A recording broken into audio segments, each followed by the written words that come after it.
Hi everyone, it's Theresa. This week, the angels are speaking with us about our identity.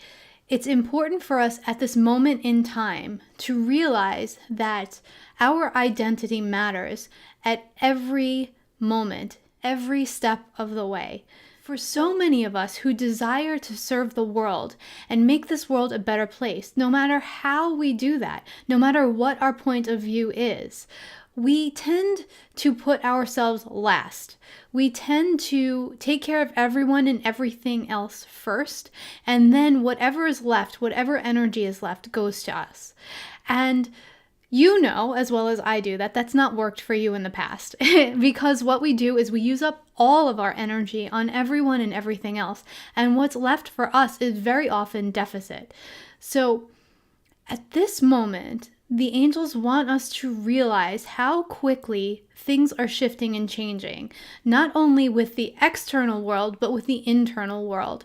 And you can take a look at anything going on in the news or in the world today and see how quickly things are changing. See how quickly people connect on the things that matter to them and how these conversations are happening that's been different than the way they had happened in the past. So what the angels want us to do is take into account who we are and what we need. Our desire to help the world, to assist the world to grow and evolve in its own process. In order to do that effectively, it is necessary for us to take into account our internal world and how that is shifting and changing and growing with each and every breath that we take. A lot of people say things to me like, I need to know my purpose. I feel like I'm not fully living my purpose because at the end of the day, my soul doesn't feel like I've done enough for other people or for myself to make myself happy. And that is actually where the angels want us to focus on our own identity first. And not in a way that separates us from the whole, because when we separate ourselves as I, that's where so many of these things that we're facing now and we're trying to clear have come from. What they want us to do is take into account what would make us happy today. So in the morning, checking in with yourself, what would make me happy today? And what would make you happy today might be different than what made you happy yesterday. So when you're planning and manifesting and telling universe that you would like to live your purpose, you would like to deeply serve your purpose for being here, it's important to take into account how universe can serve you in that.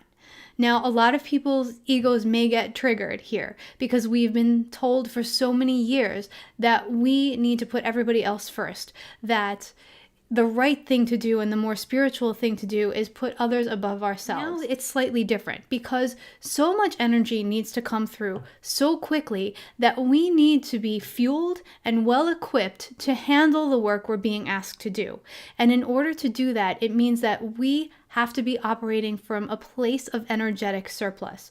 We have to be operating from a place where we are strong and we are centered, because the work was done much more slowly in the past. The work integrated slowly over a lifetime or over lifetimes. And you see that it's almost like we're living a lifetime each and every day, sometimes 2 or 3, it feels like. So what we need to do is make sure we are as balanced as possible. And the best way to do that is by putting what we desire into the mix. How do you want to feel when you're serving the world? How do you want to feel at the end of each day? What do you want to see in your life? What would make it easier for you to show up for yourself and for other people?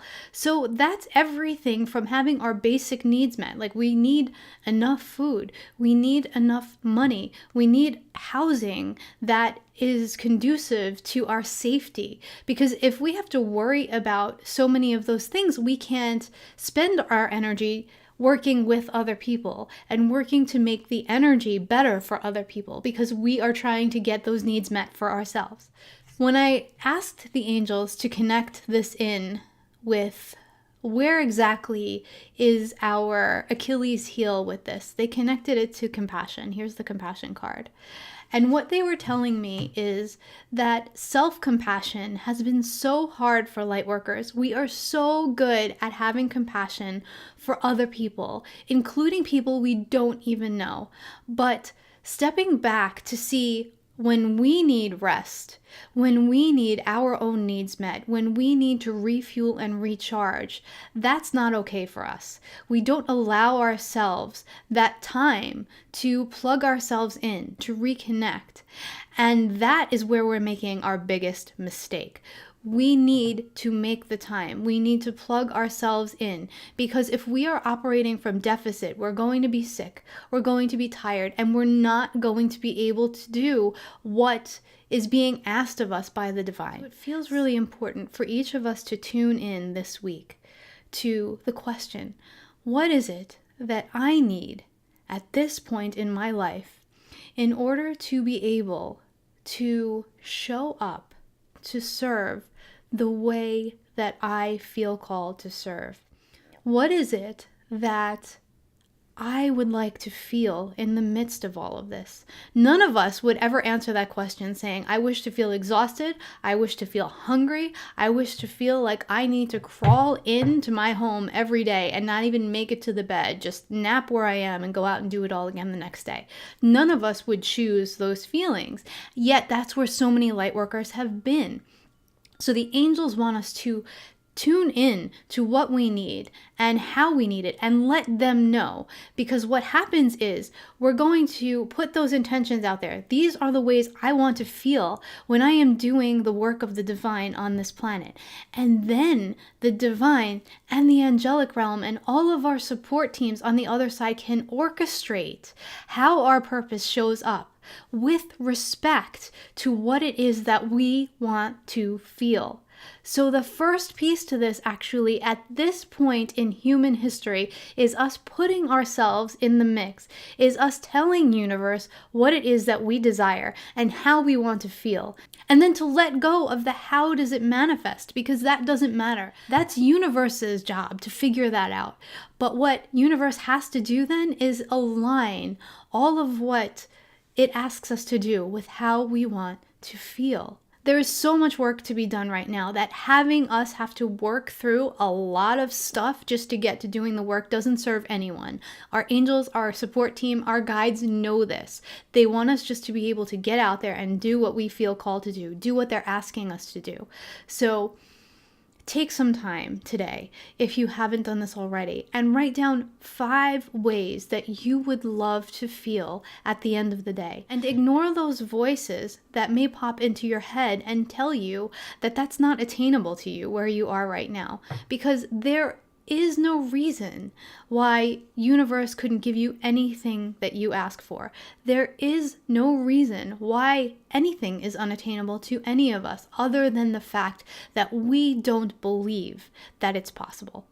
And every great thinker, every great manifestor ever will tell you the exact same thing. We are what gets in our own way.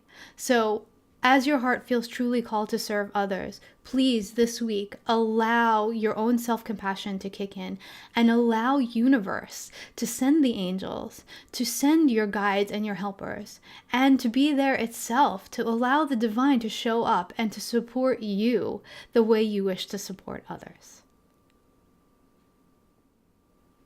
If you feel like you've been fighting an uphill battle for some time, and your body is starting to ask for you to clear it out in a way that maybe you haven't thought of clearing before, if the thought of spring cleaning from the inside out really appeals to you, then check out the information on our group Spring Cleanse. The link is in the comments section and in the description of this video. See if the cleanse experience appeals to you, and if it does, schedule your 15-minute consultation with me to talk about if it's right for you, if it's safe for you, and if this is the time for you to participate. I look forward to connecting with you again next week, if not before. Have a beautiful week, everyone.